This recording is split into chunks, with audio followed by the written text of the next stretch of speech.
Hello, and welcome to another episode of the Music and Therapy Podcast with Relationship Coach Keana W. Mitchell. I am your host, Keana W. Mitchell.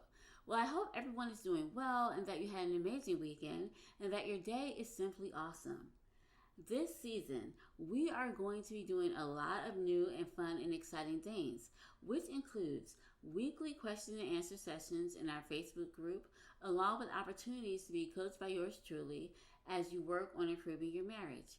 To become a part of our amazing Facebook group, where I will be doing the weekly live question and answer sessions, be sure to click on the link in the show notes, or you can go to our website, which is KeanaWMitchell.com, and click the link on the podcast page, and you will be able to join the Facebook group. On last week's episode of the podcast, we talked about whether you should stay in your marriage or whether you should leave your marriage. So here are some takeaways from last week's episode of the podcast. Number one, when making this decision, it's important to assess your goals to determine what are you going to do if you stay, how are you going to make it better, or what are you going to do if you're going to leave. Number two, evaluate the workability of your marriage. So with that being said, reflect on the health of your relationship. Decide, hey, is this workable? Can this get better? Or if you decide this just can't be better, you will know what to do. So just decide and evaluate whether this is a workable relationship or whether it's not workable. Whether you can get help, fix it, or whether you should just let it go. Step number 3 would be to seek professional help. Sometimes it's easy for you to make decisions and think, oh, I'm going to fix this, I'm going to change this. But if you don't have professional help, this can be the key to helping you navigate through relationship issues, or this can also help you if you decide to leave so that you can work on yourself and become the best version of yourself that you can be. And finally, listen to your gut feeling, listen to your intuition. So many times we know what we should do. Our gut is telling us what we should do, but we don't do it because we're scared or nervous or that's not what we want to do. So finally, listen to your gut feeling. Now, these are some takeaways from last week's episode of the podcast. And if you would like to get more information about whether you should stay in your marriage or how you can decide whether you should, if you would like more information about how to make the decision whether to stay in your marriage or leave your marriage, then click on the link in the show notes and listen to the full episode of the podcast.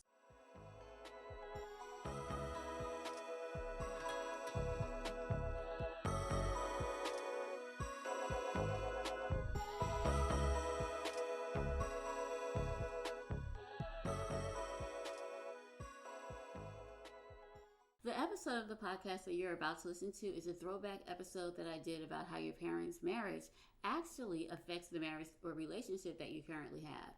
One of the reasons that I decided that we should listen to this episode again is for several reasons. Over the past couple of weeks, we've been talking about how to see or recognize if you're in an unhealthy marriage.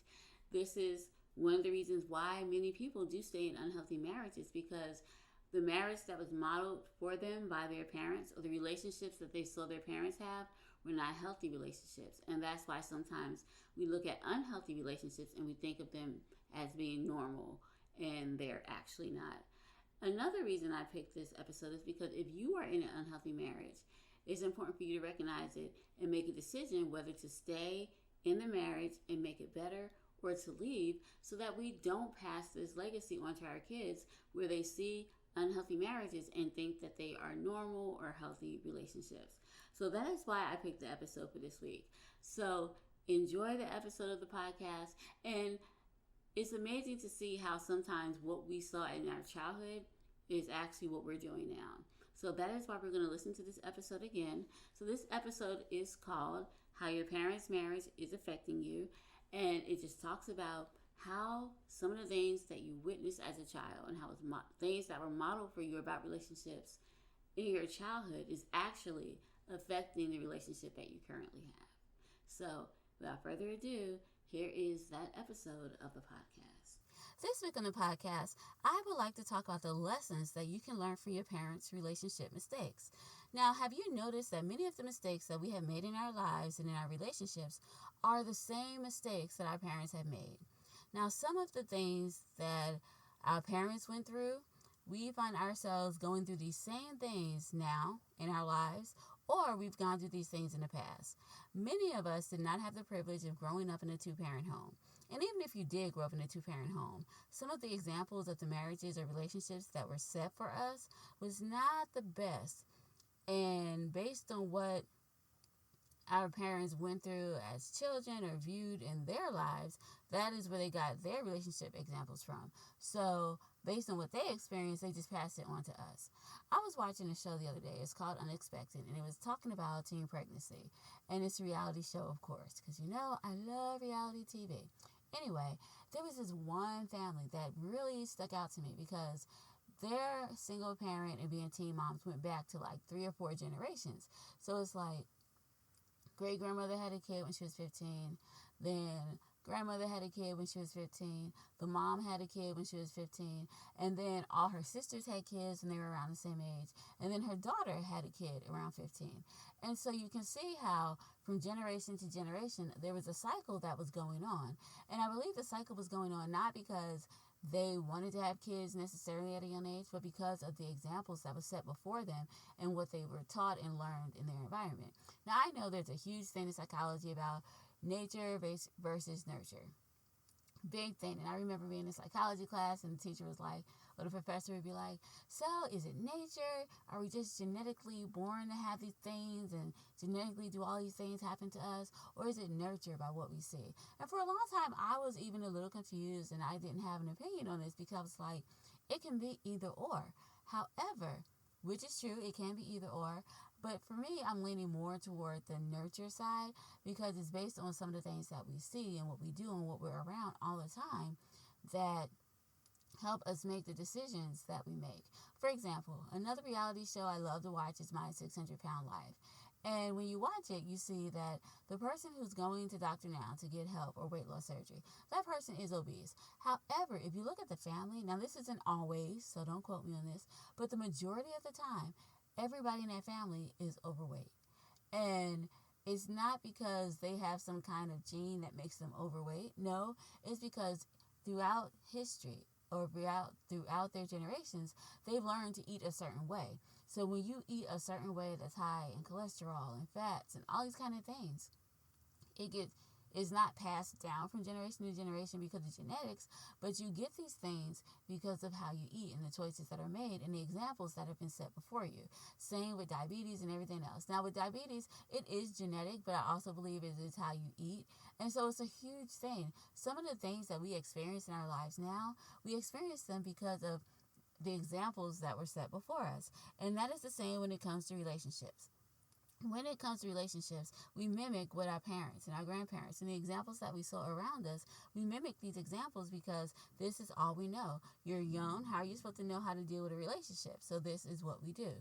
Now, as a child, I remember my view of relationships was different. It was one of distrust because when I was 11 years old, my father decided he no longer wanted to be married and he just left. Like no explanation, no letter, no saying anything like, all right, I'll see you guys later. This is not working out. Your mom and I are not going to be together. It was no explanation, no nothing. He just left. Like literally, one day he was there, the next day he was gone. So as a child, I kind of built up walls and made sure that I was in complete control of every relationship that I had because I didn't want to feel the rejection and abandonment that I felt as a kid when my dad just like left and walked out. Now, I know I'm not the only one who did not have a father in the home. There are many kids that grew up with me and many kids that grow up in single-parent homes. And while most of us grow up in a type of environment where we're in a loving home, and I was, so I didn't have any complaints about that. However, I did not learn the skills needed to successfully have a successful or healthy relationship. I mean, it's hard to see what a healthy relationship is like if you are not exposed to a healthy relationship. Or it's hard to see what having a trustful marriage is about if you don't see trust in your parents' relationship. Many of the relationships that I saw were on television, and since they were on television, my view of love and relationships was like, oh, like Cinderella, and this person comes to sweep you off their feet, and all these wonderful things happen. And I thought like this because this is what I was exposed to. This is what I saw. So my view on relationships was distorted. I had no idea about the level of commitment needed to have a successful relationship. And so the more I learn about relationships and I talk to individuals going through relationship issues, it's clear to see that none of us really had a positive example of what relationships were supposed to be like. And so as we get older and as we go through, getting older, dating, relationships, we have to try to figure it out on our own. In a previous episode of the podcast called He's a Player, I talked about how our parents' relationships can affect your current relationship. So guys, if you have not heard that episode of the podcast, I would encourage you to go back and listen to that episode of the podcast, because not only does it talk about how our parents pass on these capabilities to us, it talks about how their experiences sometimes become our experiences. Their views become our views, and their idea of relationships become our ideas of what relationships would be. So go back and listen to that. I think you can find it in season 3, and it's just called He's a Player. So go listen to that and you can understand where I'm coming from.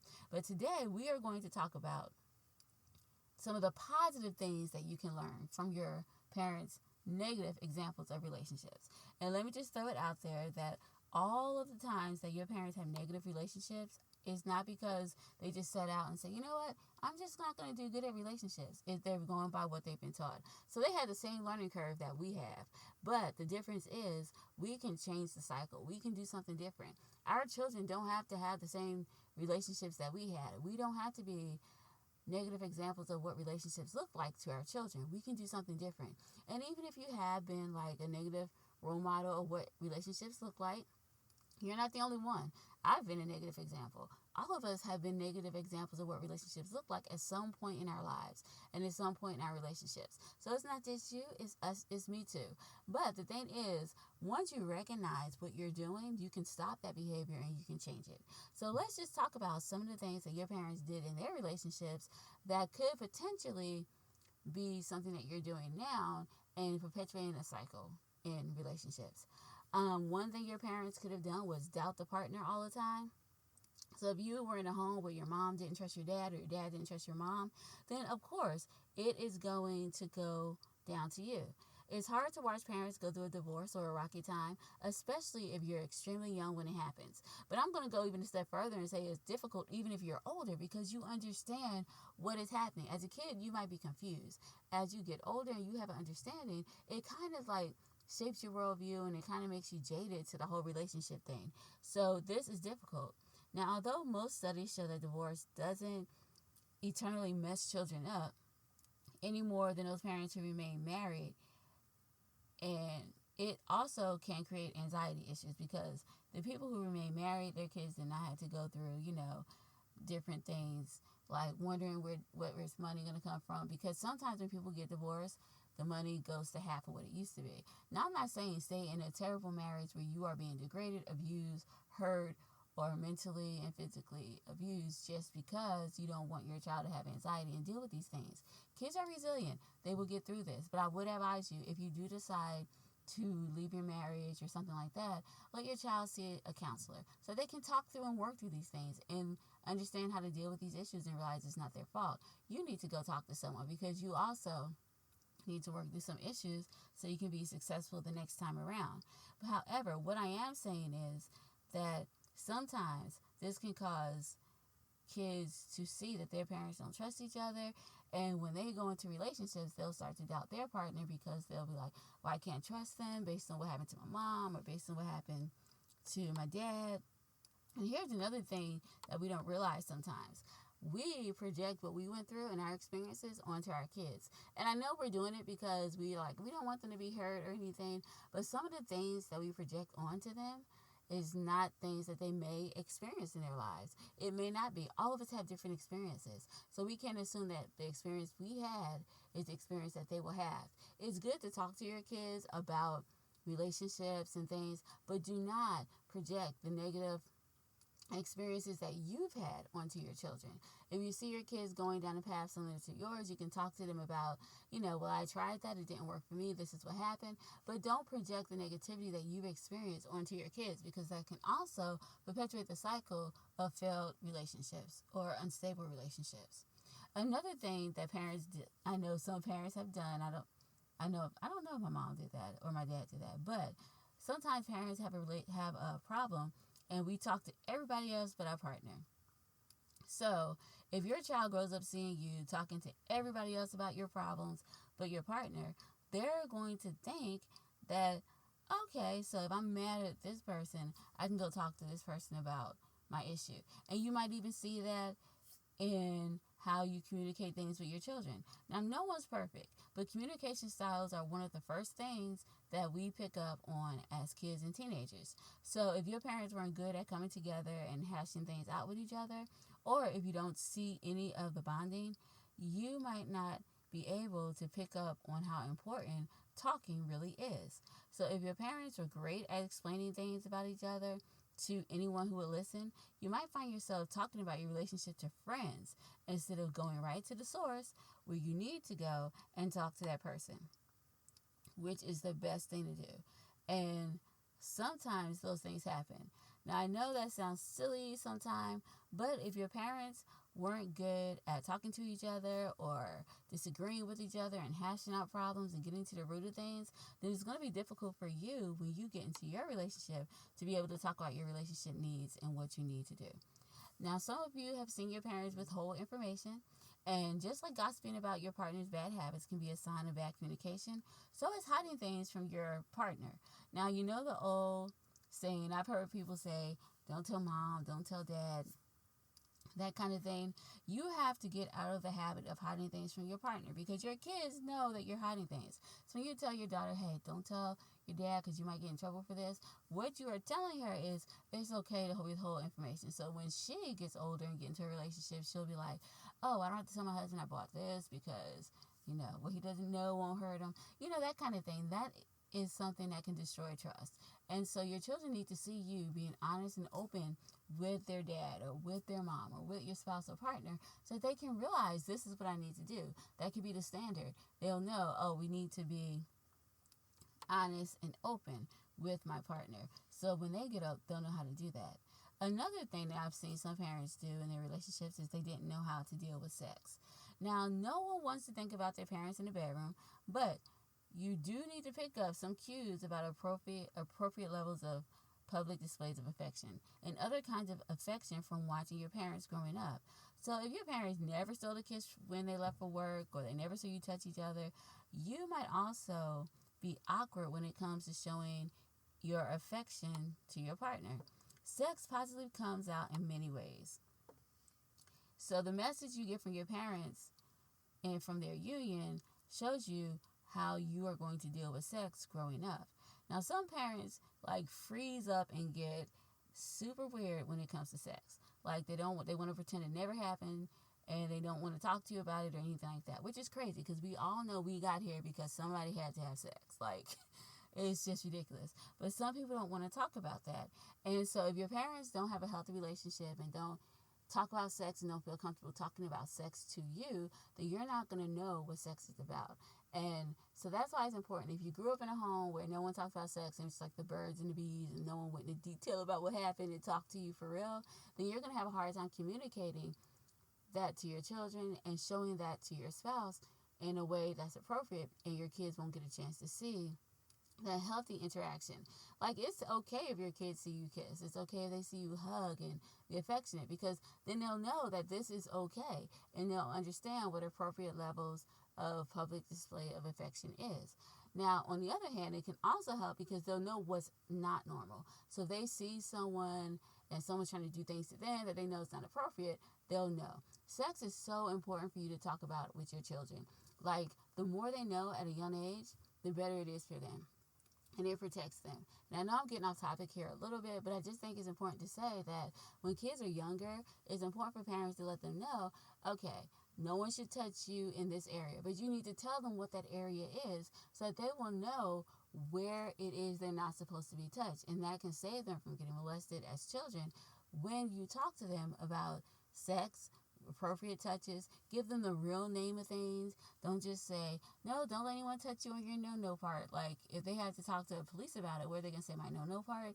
And the cop's not going to understand what they're saying. They need to know the actual medical name of what these parts are so they can tell people what has happened to them and be knowledgeable about their bodies so they can communicate to you if anyone tries to touch them in an inappropriate way. Okay, just wanted to talk about that. But anyway, but you see how parents not being able to deal with sexuality on their level of their marriage and relationship, and they're not talking to you about it, can go from generation to generation of people who are uncomfortable talking about sex and dealing with it. Because sex is not a bad thing.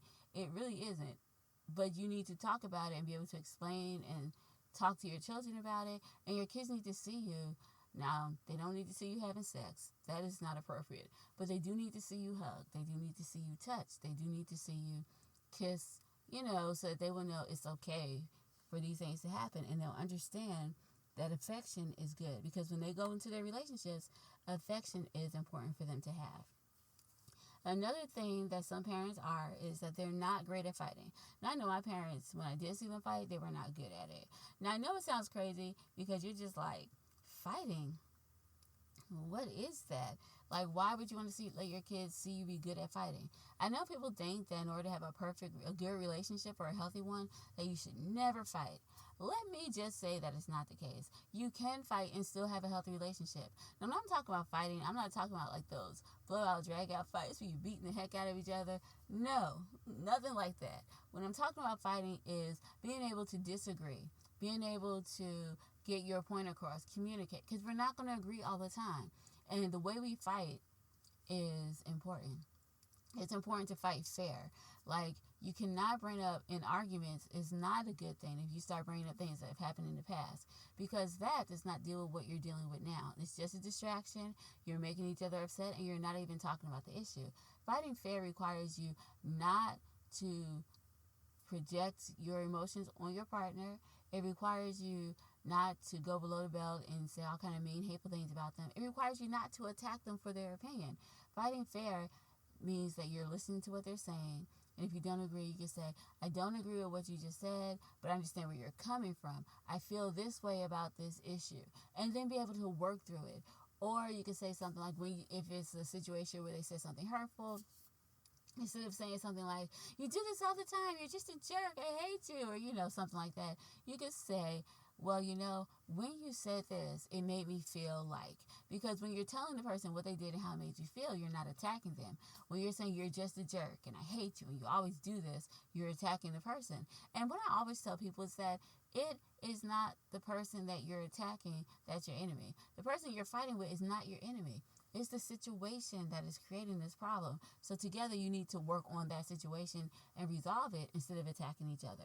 So if you're not good at fighting in your relationship, your kids are not going to be good fighting either. If you're passive aggressive, which is a relationship killer, you might want to think about all of the comments and stuff that your parents have made when they were angry at each other, because that's also bad. Shade is never a good strategy, people.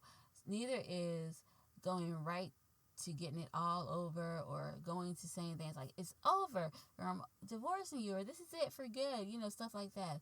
It is healthy for kids to see their parents disagree, but resolve the issue and know that this is not the end. This is just a small step. This is just a situation that they don't agree on, but they still love each other and they still care. That is what's important. So if you see that you are fighting unfair and going to the straight is over and I want a divorce and all this kind of stuff immediately, and you don't know how to fight, is probably I could probably say your parents didn't know how to fight either. So you would need to work on learning how to fight fairly and work through issues and resolve issues so your kids can see that mommy and daddy resolve their issues. And believe it or not, it even helps them when they're in their little kid life, it really is helpful for them to see their parents being able to work through a situation, because then when they have their little disagreements with their friends, they won't be like, well, you're not my friend anymore, I'm never going to talk to you. They'll know how to work these situations out. And that's what you want our kids to do. We want them to learn from us how to work things out. So this is something else that you can change if you do not see that your family learn how to fight fair. Another thing is that there's tons of competing in a relationship. Now, some of you may have seen your parents compete with each other and try to be better and like be the one upper in the relationship. But let me just say, there are no winners and losers in relationships. So if your parents are all about one upping each other, or if the person always caved in to what the other person wished, you might have a competitive streak when it comes to love. So it's important to remember that relationships are about teamwork, and there is no I in team. My daughter once told me there's a me, but we're not going to think about the me. Let's just go with there's no I in team. And even though there is a me in team, it's not about you. It's not about me. It's about us. That's what it should be, us. And so when you're in a relationship, there is no finish line that you have to beat someone to. Which is why working out conflicts, talking about issues before they spiral out of control, and learning to trust your partner is essential. You and your partner are on the same side. No matter what your parents' relationship looked like when they were young, when you were younger, you're on the same team. So there's none of this me against you, it's us. So that is something that's important to remember. And this is another way that if you know that this is what your parents did, you can do the opposite of what they did. Another thing you may have seen from your parents was that they weren't good at this one woman or one man thing. They were not good at monogamy. So that is something you could have seen. Now, when kids grow up seeing constant affairs and seeing mommy with this person and daddy with this person, the side effects of an affair on kids are the kids usually grow up having low self-esteem, a sense of being abandoned, poor performance at school, antisocial behavior, and heartbreak of simply missing the absent parent. And let me just tell you, you can still be absent from your kid's life and be in the home with them. Being present in a kid's life means that you're not just in the home with them, but you're doing things with them, you're interacting with them. And sometimes if kids don't get that, they grow up being needy, they need these things, and they're searching for these things. And they also can go from relationship to relationship because they don't know what it's like to be in a stable relationship. So that is why it's important for us to model these things for our kids. And especially for little girls, because girls need to see their dad being faithful so that they'll know what to look for in a relationship. Little boys need to also see their mothers being faithful so that they can know what to look for in a relationship and not constantly get walked on as well. So what we do as parents and what we saw from our parents is important for us. If we saw something that was negative, it's important for us to change it so that we can change our whole generation and break all of these cycles that can continue and be perpetuated by our behavior and how we model relationships. Another thing that some kids have seen was that their parents were in abusive relationships. Now, if an affair sticks with a child, just imagine what domestic violence does. Growing up in a household with physical and emotional abuse will definitely leave you with some form of post-traumatic stress disorder or PTSD. One consequence of which is that you fall into the same pattern of abuse in your own relationships. Now, you might wonder if you are in an actually healthy relationship or if the relationship is real and you're totally able to be yourself and be loved in a non-explosive way. Now, if you feel that you are in a relationship that's abusive with domestic violence and you saw your parents in that type of relationship, then it's important for you to get out and to get help from a counselor so that you do not perpetuate this onto your kids. Now, domestic violence has a lot of effects on kids. I'm not going to go through all of them today, but there are a lot of things that kids see that sticks with them. And post-traumatic stress disorder is serious. And so if you are experiencing that because of things that have happened in your childhood, it's real and you do need to get help. Guys, listen to this. Abuse is never okay. It's not okay for someone to hit you. It is not okay to create a tense environment at home because of substance abuse problems or throwing things down and yelling, which are all forms of abuse. So emotional abuse is real, and I did an episode on that before. So if you want to learn more about emotional abuse, go listen to an older episode of the podcast. I'm going to try to find it so that I can let you know where it is. I also did one about domestic violence. You can go listen to that. But it's never okay to let someone put you down. Even if that's what you saw happen to your mom or your dad, it's not okay. People should not put you down. They should not embarrass you or snoop on your text messages and emails, forcing you to check in with them all the time, you should definitely talk to a professional to get help if this is happening, so you can break the cycles of this habit, because it's never good. Now, despite all of the negative relationship ideals that our parents have left us, it is important to remember that we are able to change our behavior and break this cycle so that we can be good role models, we can be successful in our relationships, and have healthy relationships to model for our children. It's not just enough to do the opposite of what our parents did, because if you do the opposite of what they did, and I know people think that, okay, there are two things you can do. You can either do right or wrong. Nope. You can do something that's right, something that's kind of right, in the middle of right, something similar to what you should be doing. It could be just wrong. It could be on the opposite spectrum. There is no yes and no when it comes to relationships. There are different things that you can do, different behaviors you can exhibit that can even damage your relationship, even if you're not exhibiting the behaviors that your parents exhibited in their relationships. So it is not enough just to do the opposite of what our parents did, because even then, we may not do something that could be beneficial to our relationship. So with that being said, it's like, what can we do to change our behavior? Because changing your behavior is not easy. It has to be a lifestyle change. It has to be something you do intentionally. And in order to make the necessary changes to be a good relationship role model for our children, the best thing you can do is first accept the fact that your parents did the best that they could with the relationship tools that they were given as a child. See, once we accept that, you will stop blaming your parents for a lot of things that happen as children, because you'll understand that, okay, this did happen, and yes, they do have some responsibility in what happened. They should be held accountable, but you won't hate them for it, because you understand, you know what? They did the best that they could do with the relationship tools they were given. Like, just look at your family tree. Like, go back, look at what each generation did, and you'll see that it's really similar to what the generation before them did. So you'll understand that what your parents did with their relationships, they were just modeling what was modeled for them. And they didn't know enough at that point to change, or that they could change it. So you have the opportunity to change that cycle and make it different. You can accept who you are based on your relationship experience. And acceptance is key, because if you just sit down there and you don't accept yourself, then you won't accept the good, you won't accept the bad. And it's important to accept the bad. And here's why I say that. Now, I'm not talking about accepting the bad in terms where this is me, this is what you get, there's no change in here, nope, this is just me. No, that's not what I'm saying. What I'm saying is, when you accept the bad things about yourself, the things that you should probably work on and change, then you know what these things are. And you can find out what trigger these responses, why you do these things, and then you can begin to change your behavior. You cannot change what you don't know. You cannot change what you don't accept. Like, for example, I realize that I am very, how can I put it? I'm stubborn, okay? So no matter what anyone says, it could be right, it could be wrong. If it's not what Keana thinks, it's just not going to get done. Why? Because this is just who I am. I am stubborn. I'm not going to change. I'm not going to do it. I refuse. I'll do it if I see a reason for it, but anyone try to tell me anything about that, I'm not going to do it. So by me accepting the fact that I'm stubborn, when my husband tries to talk to me about certain issues that I may have mentally put my foot down, like I'm just not moving or budging on this one, I recognize that. And I'm like, Keana, you know what?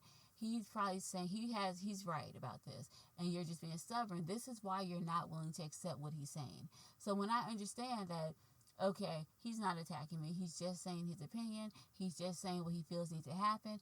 And because I'm stubborn and I stick to my guns and I refuse to be moved or whatever, that's why I'm going against him, and we're having this little confrontation, or we're having this little discussion or disagreement. Then I know that he is not the problem, and that I need to work on letting down my guard, and I need to work on accepting what other people say. I need to let him influence me in that moment. So that is what accepting who you are lets you do. It lets you realize, okay, this is who I am. This is why I'm doing this. So I need to change that. I need to look at their point of view instead of just holding on to mine.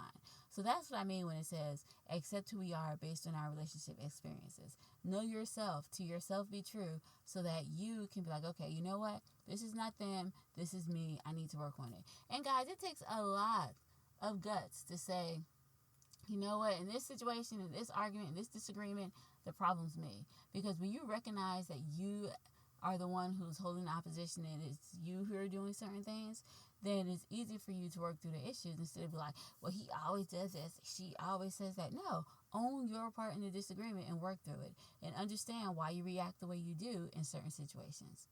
Okay, another thing that's important for you to do if we want to learn from the relationships failures, or not failures, let's just say relationship mishaps of our parents, is to identify our relationship strengths and weaknesses. So if you know your parents' relationship model this stuff for you and you're good in maybe the area of affection or whatever, but they model poor fighting for you and that's a weakness, then you know what to work on. It's good to recognize your strengths and your weaknesses, because when you recognize your strengths, you know what you're good at. So you may not need to work as hard on that, you know what I'm saying? And you'll recognize your weakness so that you can work more on the thing that you're not the greatest at. So it's important to identify our relationship strengths and weaknesses. Don't just identify them, because the next thing we should do once we've identified our relationship strengths and weaknesses is to work on the weaknesses until they become our strength. And just because you have a weakness in the area does not mean you can never ever change it. It doesn't mean that you'll never be good at it. No. It's just like everything in life. Like the more you exercise, the better you get, the stronger you get. The more you run, the faster you get. The more you sing, and I had to throw singing in there because I love to do that, the better your voice gets, the longer you practice. Everything that we do is not about, oh, this is just what I've been given the ability to do and I can't do anything outside of that. I can't make it better. That is not true. Whatever we do in life, we have strengths, we have weaknesses. And our weaknesses can become our strengths. Just like sometimes if we do not work on our strengths and keep maintaining them, our strengths can also become a weakness. So, I mean, that's just how life is. So there's nothing that's like, I wasn't born with this quality or gift or whatever, and I just can't work on it. You can't work on it, and you can get better. So we need to work on our weaknesses until they become strengths for us. Another thing that we need to do is get to know ourselves and get in touch with our feelings. And I said that earlier when I was talking about how sometimes I know I'm stubborn, and then I recognize that. And so I know in this particular discussion, I need to kind of let my husband be the person to influence me, because I know that he's probably right in this situation. That's what I'm talking about. You need to get to know yourself, because if you know yourself, you can recognize why you're doing something. You can know when you're on the verge of going too far with saying something or doing something. If you don't know these things about yourself, then you're going to continue to do what you always do, which is spiral out of control, take things to a place they should never go. That is why you need to know you, and you need to be in touch with who you are, understand why you do these things, know your triggers, and work through them so that you can exhibit and show your children how to fight fair, how to be affectionate and stay connected, so that you can show your children how to do all of these things. Now, another thing that I would advise you to do is enlist the help of a counselor to help you understand more about why you react the way you do, and then work on changing your behavior. Changing your behavior is not a decision to say, hey, I'm not going to do this today. Like, I can do that, but it's the long term, okay? So me just getting up this one day and saying, hey, I'm not going to say anything rude to anybody today. It may last for a day or two, maybe in a few weeks, but it's not going to be a long-term thing, because I have not dealt with the root of the problem. Like, why do you say mean things to people? Why are you reacting and acting this way? So we don't deal with those problems, those deeper issues, we're not going to fix the problem or change our behavior. So I would advise you to enlist the help of a counselor to help you understand more about yourself and why you react the way you do, and then you can go about changing your behavior. Now, by doing these things, you'll be able to begin improving your relationship and working to ensure that you are leaving a roadmap to relationship success for your children. Remember, no marriage or relationship is perfect. It's not going to happen, but we are all going to make mistakes, and there's no perfection in relationships. But it is important not to make the mistakes that determine, it's important not, it's, well, actually what I'm saying is, it's important to realize that the mistakes that we make is not necessarily going to destroy our relationship, but it's not even the mistakes that we make, because we all make mistakes. Even the most successful relationships have mistakes, and they make them. So it's not the mistakes that you make, it's how you deal with the mistakes that you make that will either make or break your relationship. So remember, this is important. All of the negative things that we have learned from our parents, let's do a spin on it And let's make it a positive by learning from their experience and doing something different so that we can be better role models to our children and break the cycle of negativity and unhealthy and unsuccessful relationships in our generation. Now, the song that we're going to listen to today is called He's a Player, and it's a song about a woman who found herself in the same relationship cycles that her mother went through. Here's the song, He's a Player. My daddy told me to be careful not to marry just any guy. He wanted me to be happy. He never wanted to see me cry. So as time went by, I followed my daddy's advice. I dated men just like him because he took care of me. And as time went by, I noticed a disturbing trend. I was going through the same thing that my daddy put my mama through. 'Cause he's a player. He's a player. 'Cause he's a player. He's a player. He's a player. He's a player.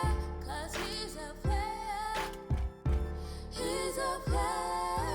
Now that I'm older and much wiser, it's better not to trust my father. He means well, as you can tell. The advice he gave me almost destroyed me. And as time went by, I followed my father's advice. I dated men just like him because he took care of me. And as time went by, I noticed a disturbing trend. I was going through the same thing that my daddy put my mama through. 'Cause he's a player. He's a player. 'Cause he's a player. He's a player.